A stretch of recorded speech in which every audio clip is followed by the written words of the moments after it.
Or in Chernobyl in 1986 and Fukushima in 2011.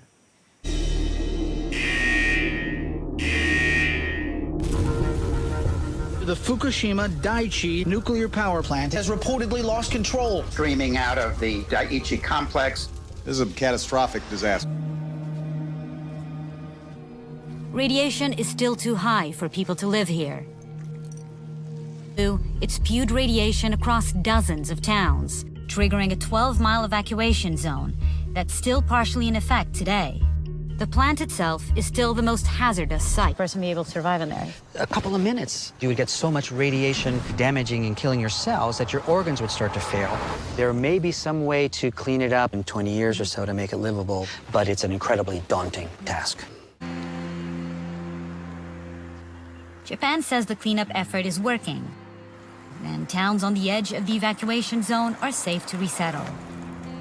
In 2015, they deemed Naraha, 12 miles south of the reactor site, the first town ready to reopen.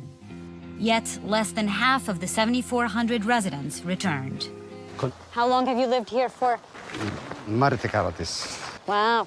About a year and a half after Naraha reopened, the government cut off subsidies paying for evacuees to live in temporary housing. They hoped residents would come home, but many chose to move elsewhere. Oh, wow. And although the government claims the land is safe, Yanai is not convinced. So he's willing to put his life in danger to clean up his place. Most of the places around here, it's the government workers that are removing the contaminated soil, but you've decided to do it yourself. Why? 期間でやってますから、完璧なんだ女性はやんないですね。 How much time did that take you? 3年くらいかかってますね。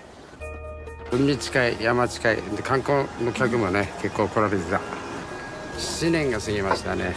この放射能で制限された生活。 It's not just fear of radiation preventing residents from returning to Naraha. After years of abandonment, towns in the area have been overrun by wild boars. They're ravaging homes and everything in their path. 農作物とかいろいろ作っても全部イノシシに食べられちゃうから、そのためのイノシシを農家はこれから先成り立たない。The challenges in Naraha seem overwhelming. Still, Japan is pushing for more residents to come home. Even with all the cleanup and rebuilding, I can't help wondering, will it ever be enough? こんなにずっとご先祖様はあるでしょうけど、これからも子供たちはどうするかわからないですけど、私はずっと住んでいたいと思ってます。やっぱり子供は外で遊ぶので、やっぱりそういう土の部分とかはやっぱり残りやすいということで。